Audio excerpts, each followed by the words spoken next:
da Juca Cine. Já mandei o link pra vocês, né, lá no WhatsApp. Então, beleza. Já tô lá, já tô tá, lá. Anderson.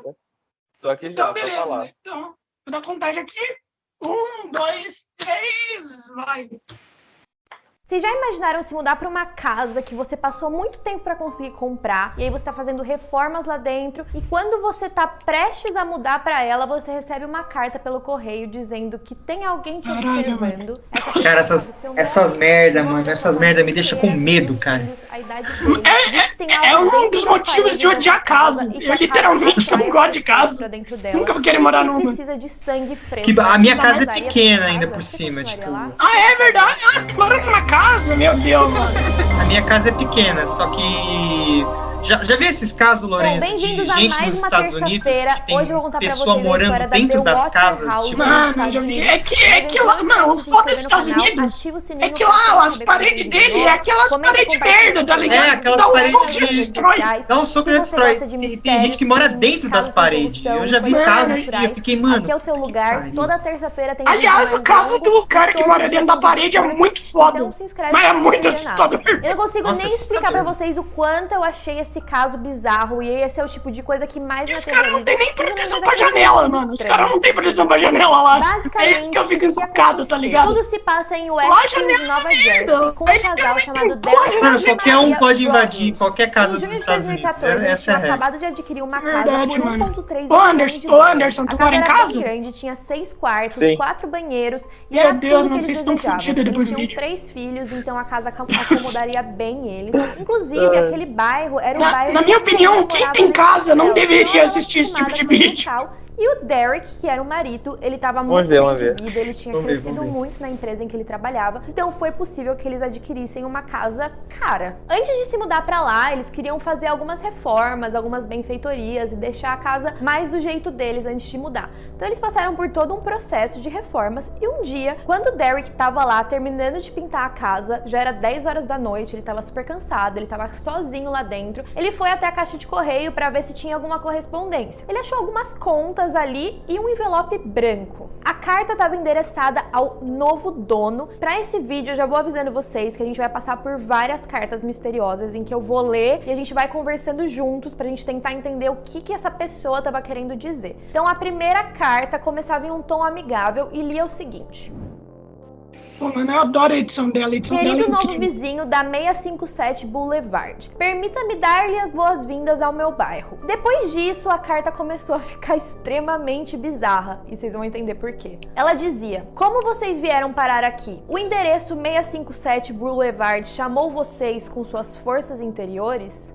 Enfim, o que ele queria dizer até então é que a casa tinha uma energia que meio que trazia as pessoas pra ela. Será que tinha sido isso que fez eles comprarem? Foi a pessoa que tava vendendo. O 657 Boulevard tem sido o tema da minha família há décadas, e à medida que se aproxima do seu aniversário de 110 anos, fui encarregado de assistir e esperar sua segunda vinda. Segunda vinda, qual era a primeira? Enfim, a gente não sabe. Meu avô vigiava a casa na década de 1920 e meu pai vigiava na década de 1930. Mesmo, né? Agora é a minha vez.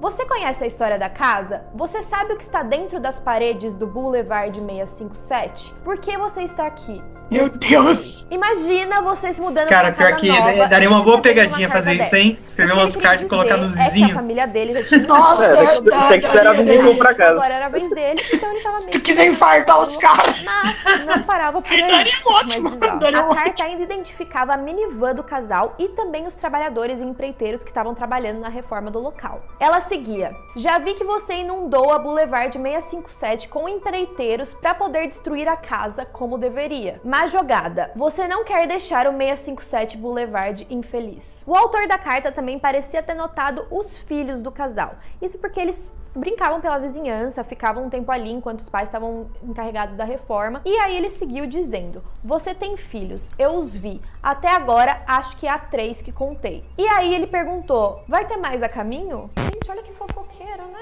O que a gente pode tirar dessa carta até agora? Alguém tá observando eles na casa nova. Ele sabe qual é o carro deles, quem é membro da família, quem não é, quem tá trabalhando lá, quem não é. E aparentemente essa pessoa não gostou que eles estão reformando essa casa. Vamos seguir. Você precisa enxergar encher a casa com o sangue jovem que pedi? Melhor para mim. A sua antiga casa era pequena demais para a família em crescimento? Ou foi ganância de me trazer seus filhos? Assim que eu souber seus nomes, vou chamá-los e desenhá-los também para mim. Nessa hora, pelo que eu entendi, parece muito que a pessoa tá falando como se ela fosse a casa, como se a casa não quisesse ser reformada e estivesse questionando quem tá indo morar dentro dela. Por fim, a carta não tinha, obviamente, um endereço de retorno e ela acabava dizendo: quem sou eu? Existem centenas e centenas de carros que passam pela 657 Boulevard todos os dias. Talvez eu esteja em um deles. Olhe para todas as janelas que você consegue ver da 657 Boulevard. Talvez eu esteja Meu Deus, em uma mano, delas. vai se A ferrar, carta cara. concluía que essa mensagem não ia ser a última e deixava as boas-vindas assinado como observador. Por isso que você nunca... Observador, com certeza. Por isso que você e nesse momento a gente não pode comprar uma casa no meio do nada, tá ligado? Derek, depois de ler essa Os caras carta, compram uma casa no meio do nada, mano. Cara, pior que eu tenho medo de aí ele saiu casa de correndo, fazenda, entrou tá na casa, ligado? ligou todas as luzes. Que é basicamente a casa Aí e ao polícia redor é chegou só no mato. lugar, leu a carta Mano, e perguntou pro Derek não, se ele tinha jamais, algum mano, eu inimigo. odeio. E ele falou que não. E bom, Odeio- a polícia ficou com a odeio carta, esse tipo de casa e não odeio tinha o que fazer, acampamento não tinha nenhum também, outro mano. tipo de prova, além Acampamento, eu da não carta. Acampamento consigo eu saber. fui. Momento, Mas eu tenho eu já medo. fui. com o Derek, Eu já acampei, é da hora, da existência dessa carta, porque naquele momento qualquer pessoa poderia ser Mas tem medo. suspeito. Qualquer vizinho poderia ter escrito essa carta, e se ele saísse contando por aí, seria mais difícil de encontrar quem era essa pessoa. Naquela noite também, o Derek voltou pra casa, foi checar as Pô, o cara crianças, poderia ver se a botar mulher umas tava câmeras, bem. né? E uma coisa chamou a atenção dele, que estava escrita nessa carta. Isso porque a carta mencionava os antigos donos, a família Woods. A família morou nessa casa durante 23 anos. E na carta dizia o seguinte: pedi aos Woods que trouxessem meu sangue jovem e parece que eles ouviram.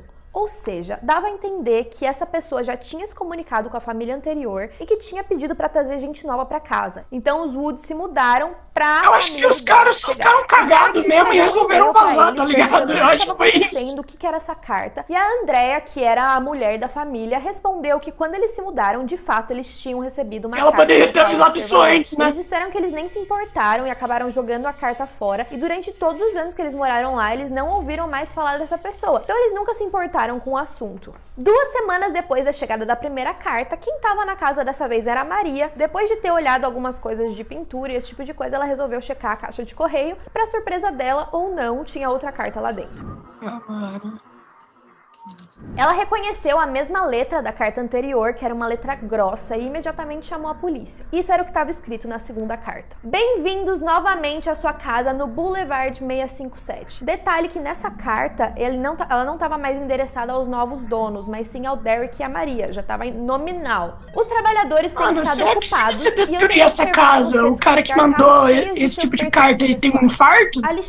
Porque o cara não quer que destrua, tá ligado? Destrua e vai embora. Gente, essa história das paredes me deixa muito curiosa. Se tira a caixa de Deus, correio, o que já que ele vai tinha enfiar na a parede carta. daquela casa. Nessa carta também, ele identificava os 3 Enfiar membros da família debaixo da pelos seus porta. apelidos Debaixo e da pela porta. ordem de idade que eles tinham. Mas e se E tirar ele a porta? Tenho o prazer de saber seus nomes agora Pô, e o mano. nome do sangue jovem que você trouxe Era pra só mim. eles Sim, colocar uma sangue jovem, câmera, como as cara, e crianças. pegava a Você pessoa certamente facinho. disse seus A nomes maioria das pra casas mim. nos Estados Não Unidos é tem pra mim, câmera. Porque como eles receberam a Mano, primeira carta, a Maria tava tão assustada que toda vez que Coloca eles dentro da saíam caixa de pouquinho correio. perto dela, ela já começava a gritar Então, pra tem eles uma voltarem. gente Então, qualquer pessoa nos Estados que, de Unidos fato, é comum tivesse colocar passando na câmera no vizinhança, ia saber como correio, chamava tipo, os na perto da filhos. porta, Agora, pra vocês quando vão chega ter um pouquinho mais de entregador e paciência, tal. porque tem vários comum isso. parágrafos que eu vou ler pra vocês. Mas O problema é que o cara, eu acho que daí ele veria, né? Que botaram a câmera dentro da caixa de correio. Bizarro Sim. o que ele tá escrevendo.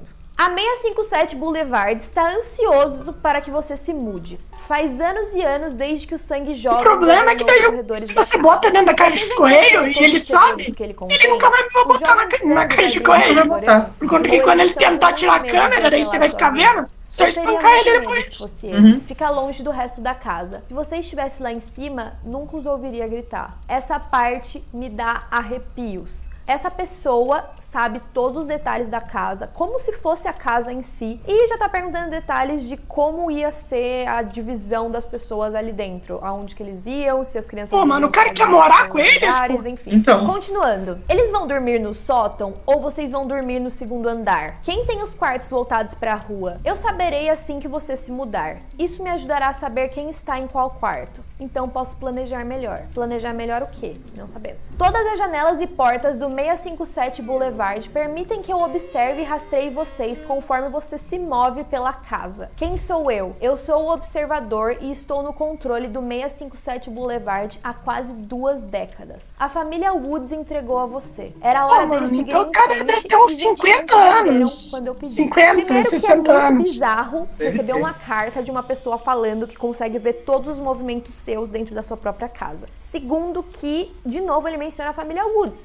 Que é estranho, como que eles não sabiam de nada, sendo que o observador, o próprio escritor da carta, já fala deles 2 vezes. Suspeito. Agora é o último parágrafo, prometo. Eu passo muitas vezes ao dia, no caso, na frente da casa. 657 Boulevard é meu trabalho, minha vida, minha obsessão. E agora você também é da família Bradus, que é a família do Derek que mudou. Bem-vindo ao produto da sua ganância. A ganância foi o que trouxe as últimas 3 famílias ao Boulevard 657 e agora... Ganância igual, eu quero comprar uma nova casa. Você sabe que está assistindo. Gente, essa história dá um filme deveria ser um filme, né, mano? Um indício que a gente consegue ver pela cara. Daria um bom filme isso daí. Provavelmente tem um pouco de ranço de pessoas ricas, porque é uma casa cara, então, consequentemente, quem muda pra lá tem dinheiro. E ele já comentou que quem tá ali é por conta de ganância, então isso é um indício do que a pessoa pode ser. Nessa hora, o Derek e a Maria ficaram ainda mais assustados do que eles já estavam e eles pararam de levar os filhos pra casa. Eles não tinham mais certeza de quando eles iam se mudar ou então se eles iriam se mudar. Várias semanas depois, uma terceira carta chegou. Dessa vez a carta era menor e dizia: para onde você foi? O observador escreveu. 657 Boulevard está sentindo sua falta. Ou seja, ele notou que eles pararam um pouco de ir até lá e que os filhos, pelo menos, estavam sumidos. A casa foi construída em 1905. Quando os Woods colocaram a casa no mercado para ser vendida, eles receberam várias ofertas bem altas. E aí, no começo, a família achou que talvez a pessoa que estivesse mandando essas cartas era uma das pessoas que não conseguiu adquirir a casa. Mas não fazia muito sentido, porque as 3 outras ofertas que estavam lá na hora, né, que eles fecharam, não tinham nenhum empecilho que eles poderiam ter causado. 2 das pessoas, por exemplo, desistiram mesmo e a outra acabou alugando uma outra casa. Então, não tinha por que eles terem raiva dessa família. Agora a gente vai voltar para poucos dias depois que eles receberam a primeira carta. A Maria e o Derek foram num churrasco de um dos vizinhos chamado John Schmidt. Nesse churrasco eles ficaram de olho em todo mundo, porque toda a foto vizinhança antiga toda assim, ali, né? mas eles não contaram pra ninguém sobre as cartas, como a polícia tinha instruído. Numa Mas bem que ela poderia estar passando um Remini ali, né? As famílias da região. E aí eles começaram a falar de uma família chamada Longford. A matriarca da família tinha 90 anos e 2 dos filhos dela, já de 60 anos, ainda moravam com elas. E o John comentou que um dos filhos, Michael, era meio estranho. E aí, na hora que ele ficou sabendo da história, o Derek falou: é ele, com certeza. Porque ele tava morando lá desde 1960, provavelmente ele tava vigiando a casa desde 1960, só podia ser ele. Então ele foi falar com a polícia, eles investigaram, fizeram entrevistas, conversaram com as pessoas, mas depois de algum tempo caiu por terra todas as alegações, porque não tinha como eles provarem. Gente, é só colocar uma maldita câmera, cara! Com a casa, ou Deus! Enfim. Frustrados, então, com o trabalho da polícia, eles decidiram fazer sua própria investigação. Eles contrataram... mas a polícia também, nessas histórias, nunca é competente também, né? Instalaram um sistema muito forte de alarmes. Não se a polícia fizesse o trabalho dela direito, esse tipo de história não ia acontecer. Inclusive, um dos agentes que eles contrataram foi a que baseou a Mulher do Silêncio dos Inocentes. Se vocês já viram esse filme, era um agente muito foda, então eles tinham contatos e contrataram os melhores pra investigar o que estava acontecendo. Baseado na leitura das cartas, esses agentes disseram que não tinha nada que indicasse que a pessoa de fato ia sair das ameaças para ação. Não parecia que era uma personalidade que ia fazer alguma coisa. Mas ao mesmo tempo eles sentiram que era uma pessoa instável. E quando a pessoa é instável, a gente não sabe o que ela pode fazer. Eles também notaram que aparentemente essa pessoa tinha um horror a pessoas ricas. Gente, mas o Derek não mudou de ideia quanto aos Longford. Ele ainda achava que eles eram culpados. Então eles todas as outras casas ao redor vão ser ricas. Anúncio que eles iam mandar pra então a pessoa não tem sentido a pessoa ter ódio a rico se ela também for rica. Por causa de tudo que tava acontecendo. Mas nada aconteceu. Talvez não morasse lá. Talvez não morasse por lá. Sei lá, mano. Se uma pessoa tá falando tanto de uma casa assim e mora longe, Existiam outros suspeitos na época, como 2 homens que consideravam que... O vô já via, o pai também, e agora o filho. Então isso é coisa, tipo, passar de geração em geração por uma única casa, mano. Como uma única casa os caras ficavam vigiando, mano. Apontada pra casa da família, e ele encontrou um dos vizinhos sentado lá, não olhando pra casa dele, mas sim olhando pra casa. Então, em choque, eles pararam de visitar a casa, eles passavam lá uma vez por semana só pra pegar correspondência, e era basicamente isso, eles não sabiam o que fazer. Um dia, eles encontraram uma nova carta que dizia o seguinte: 657 Boulevard está virando contra mim. Ela está vindo em minha direção. Eu não entendo por quê. Qual feitiço você jogou nela? Volte. Deixe o sangue novo brincar novamente, como eu fazia antes. Deixe o sangue novo dormir em 657 Boulevard. Eu não sei vocês, mas eu tenho a impressão que essa pessoa já morou naquela casa. O casamento dos dois começou a ir por água abaixo, eles estavam muito estressadas, a Maria desenvolveu estresse pós-traumático, e aí 6 meses depois da primeira carta ter chegado, eles decidiram que finalmente iam vender. O cara parece que gosta de ficar vendo as crianças brincar lá, observar elas. Acima do mercado e acima do que eles tinham pagado, até porque eles tinham feito várias benfeitorias, mas a casa simplesmente não vendia. E foi nessa hora que as pessoas começaram a ficar sabendo do que tinha acontecido, porque o Derek resolveu processar a família Woods. Ele processou a família por não ter contado que existia essa carta desde o início, para eles já estarem cientes antes de comprar a propriedade. E aí esse caso saiu pra mídia e começou várias pessoas irem visitar e querer saber dessa história. O Derek não ganhou o processo, até porque a família Woods nem lembrava que essa carta existia. Por esse motivo, o Derek queria vender a casa, mas queria avisar qualquer novo dono de tudo que tinha acontecido. Ele ia abrir o jogo e ia mostrar todas as cartas antes que a pessoa comprasse sem saber. Isso, obviamente, assustou muitos compradores, e aí eles tiveram que diminuir o valor da casa para menos do que o que eles tinham pagado. Depois de algum tempo, um detetive veterano assumiu o caso, na verdade pegou o caso para estudar, e ele descobriu que o Michael Langford tinha esquizofrenia desde criança e que ele costumava ficar no quintal dos vizinhos e olhando pelas janelas deles. Então ele meio que suspeitou que poderia ser ele o dono das cartas. Ele também descobriu uma super pista. Quando eles fizeram um teste de DNA em uma das cartas, eles acharam o DNA de uma mulher. Isso me surpreendeu real. Então eles pegaram o DNA tanto da Maria quanto da mãe do Michael, mas nenhum dos dois bateu. Uma curiosidade misteriosa e um pouco assustadora sobre a casa é que entre os anos 40 e 50, a casa teve mais de 5 proprietários em 8 anos, e toda vez que ela era vendida por $1. Oxi. Uma casa gigante daquelas? O que tinha nas paredes, gente?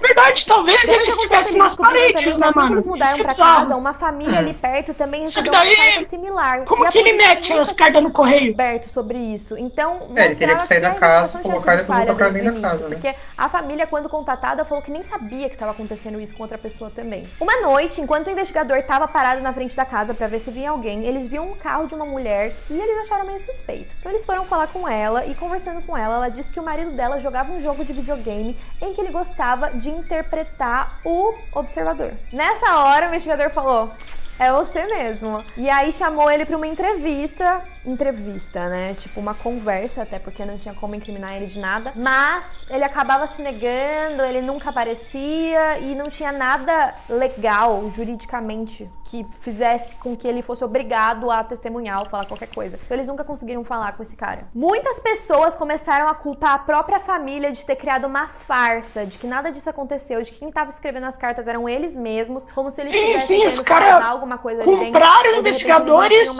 pra ir lá e forjar tudo, né, mano? Exatamente. A casa mesmo, e aí eles inventaram pra poder se livrar dela. A família recebeu várias propostas pra fazer filme com essa história. Eles nunca comentaram sobre isso, eles comentaram só uma vez, mas até então eles nunca tinham comentado, até pra poupar as crianças que não sabiam muito bem o que estava acontecendo, eles queriam proteger. O filho mais novo tinha 5 anos de idade, então eles não queriam que isso virasse um escândalo na mídia. Mas eles... Seria bom até se virasse um escândalo na mídia, né? Mas a galera iria ajudar. Uma produtora tava querendo sabe o que ia acontecer? Ia acontecer um turismo do horror. Já viu o turismo do horror? Eu sei ia rolar com certeza. Mais ou menos. Um monte de gente na frente da casa, tirando foto. A família conseguiu finalmente alugar a casa, e eles encontraram uma carta que estava endereçada ao Derek e que dizia: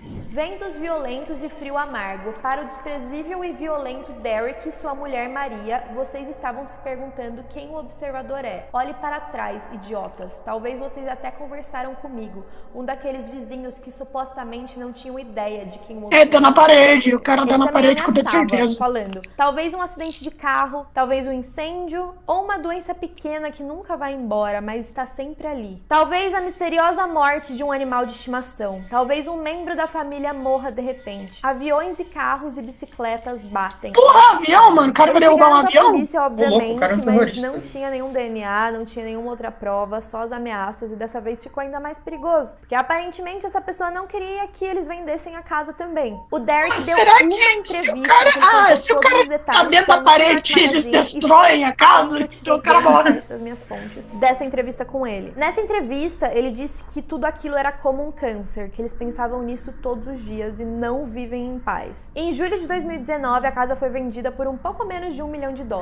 E os novos donos não foram identificados.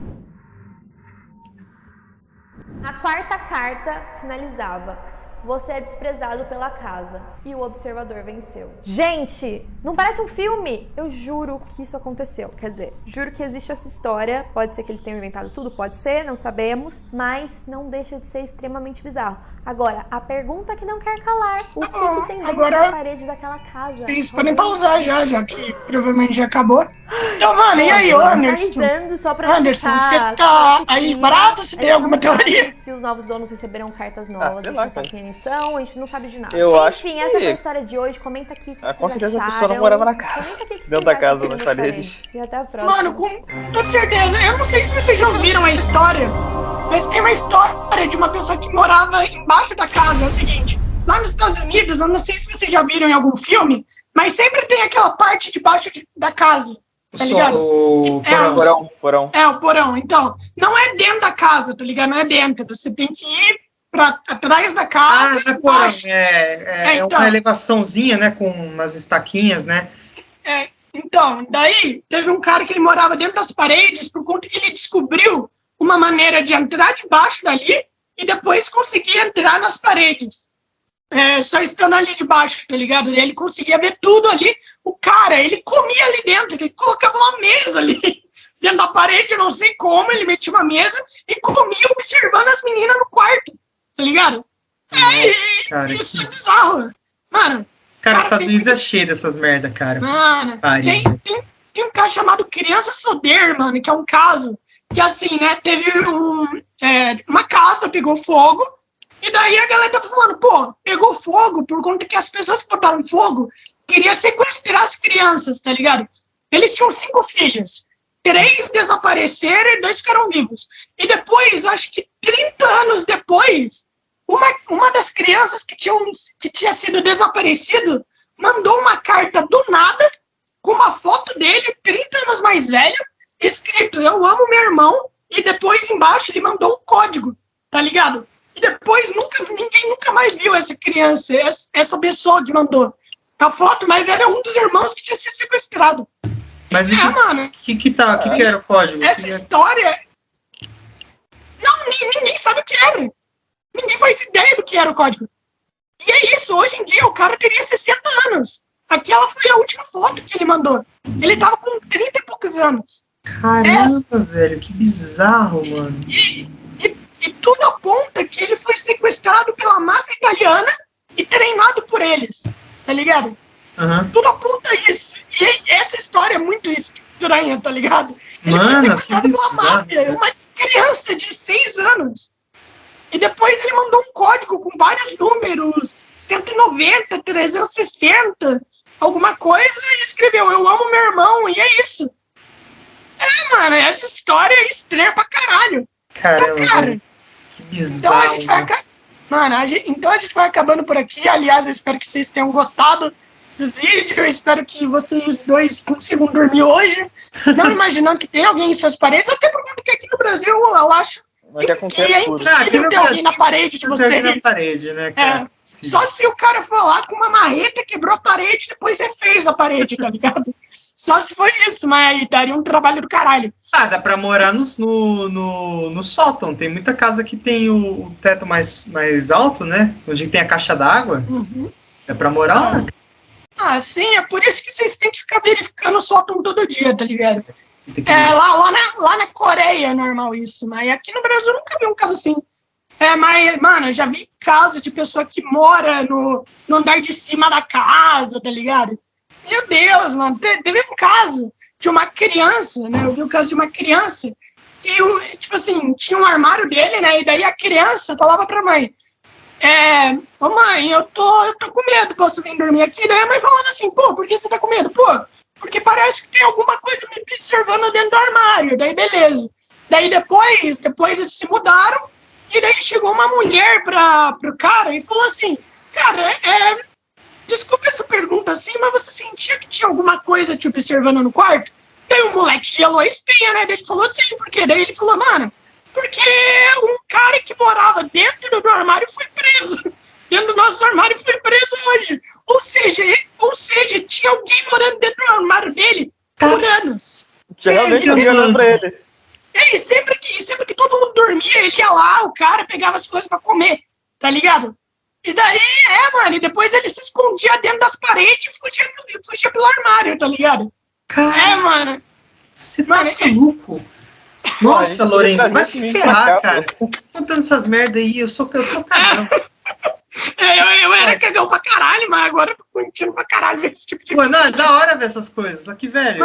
Mano, tem um caso depois que, se vocês quiserem pesquisar, é um cara que ele foi morto e daí encontraram ele preso dentro da privada, dentro dos canos da privada, tá ligado?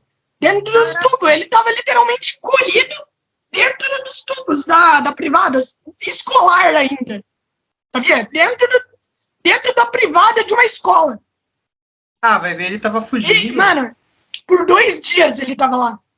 Mano do céu, você mano, mano, e ele não tava fugindo. Sabe por quê? Era impossível alguém entrar dentro da privada. Como que alguém vai entrar dentro da privada, mano? Ah, a pessoa entrou pelo outro lado, né? Pelo esgoto da rua, né?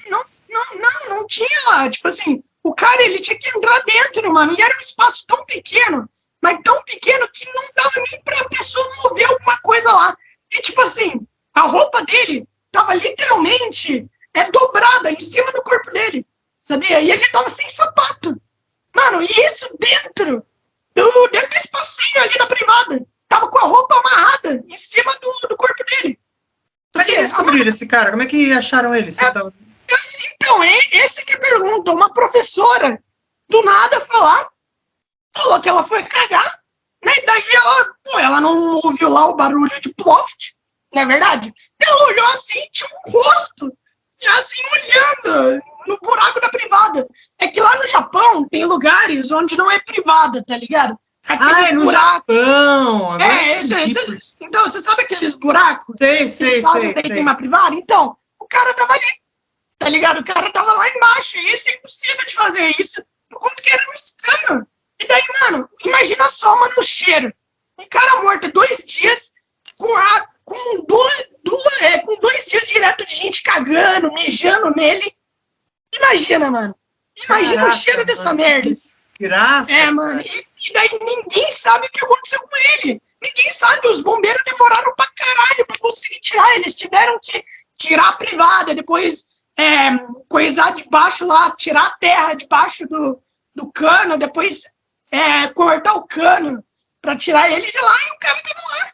Tá ligado? Como que isso aconteceu? Ninguém sabe até hoje. Era um cara, sei lá, de 1,80 m. Tá ligado? Deus, mano. Ninguém faz ideia de como ele se meteu lá. E dizem que é treta política, tá ligado? Mas, meu Deus, mano, é por conta que, tipo assim, dizem que o cara tava com um político e do nada, assim, ele simplesmente vazou. Simplesmente falou, vou sair desse partido. Do nada, ninguém sabe por que ele fez isso. E daí ele foi morto tem 1 semana antes da eleição, alguma coisa assim. Mano, mas esse caso é bizarro, mano. Ninguém faz ideia. Porque tem foto disso aí, Lourenço? Tem foto disso? Mano, vocês podem pesquisar depois. Não tem... Deve ter foto do cara, mas eu não aconselho pesquisar sobre isso, né, mano? Até porque o cara vai estar morto há 2 dias, cheio de merda e cheio de mijo. Nossa, cara, que desgraça, velho. Só tem desgraça nesse mundo. Puta que pariu. Cara, mano, tem muito caso bizarro, mano. Tem o caso lá do cara que ele fazia objetos com pele humana. Ah, esse tem de monte, Mano, esse caso é muito bizarro. Só pra acabar aqui, tá? Vocês já viram o caso do palhaço assassino também? Qual? Eu conheço alguns. Do Gacy. Mano, é o dos anos 70? É o do cara que abusava das vítimas. Mano, acho que sei qual é. Pô, e esse caso é muito bizarro, sabe por quê? A polícia tava com ele perto, tá ligado? Um cara tinha acabado de abusar de um cara e torturado ele por 1 semana. Então daí o cara foi lá, né? O garoto tinha 15 anos. Ele foi lá, fugiu pra polícia, denunciou ele. A polícia, quando foi falar com o cara falou assim, pô, ele é meu escravo sexual. A polícia falou assim, beleza, show, e foram embora. O moleque tinha 15 anos, foi torturado, estuprado por 1 semana. E aí o cara falou, ele foi meu escravo sexual e a polícia, beleza. Mano, que errado, cara, meu Deus. Onde é que foi isso aí? Estados Unidos? Foi lá nos Estados Unidos. E o cara, e depois disso, ele abusou de mais outras 100 pessoas. Nossa, mano. Mano, e tipo, a polícia poderia ter parado ele ali, tá ligado? É foda, né, mano? Pô, a polícia dos anos 70 também. Pô, mano, é foda, né, mano? Os caras deixam todo mundo vazar, né, mano? Anos 70 foi um bagulho bizarro, ano de ritual, ano de canibal, meu Deus do céu. Então, beleza, a gente vai acabar aqui. Espero que vocês gostaram dos vídeos. Cara, muito bom, velho, muito bom. Na moral, obrigado por fazer minha noite ficar melhor, Lorenzo, muito obrigado. Não, de nada. Aliás, Vini, você vai participar da live agora lá? Ou você vai ter que... Eu vou ver certinho, porque meu chefe acabou de mandar um monte de mensagem aqui pra mim. Beleza. Ô, Anderson, aliás, se tu quiser participar também, vai ser no Instagram, a gente vai conversar com o Lucas Guerra. Ele se veste de Homem-Aranha, tem mais de 10 mil inscritos no canal dele e tudo mais. Se tu quiser participar, a gente vai falar de Homem-Aranha lá. E é agora, nesse exato momento, a gente vai estar lá no Instagram. Não, agora eu vou... Tem coisa pra fazer agora. Beleza. Então é isso, manda um abraço pro seu irmão, manda o link pra ele se inscrever. Eu tô falando sério, tá? Manda mesmo. Beleza. Então é isso. Falou aí, tenha uma boa noite. Falou, Lorenzo. Amanhã eu vou postar. Vai ser postado amanhã? Vai. Beleza. Falou aí, pessoal. Valeu.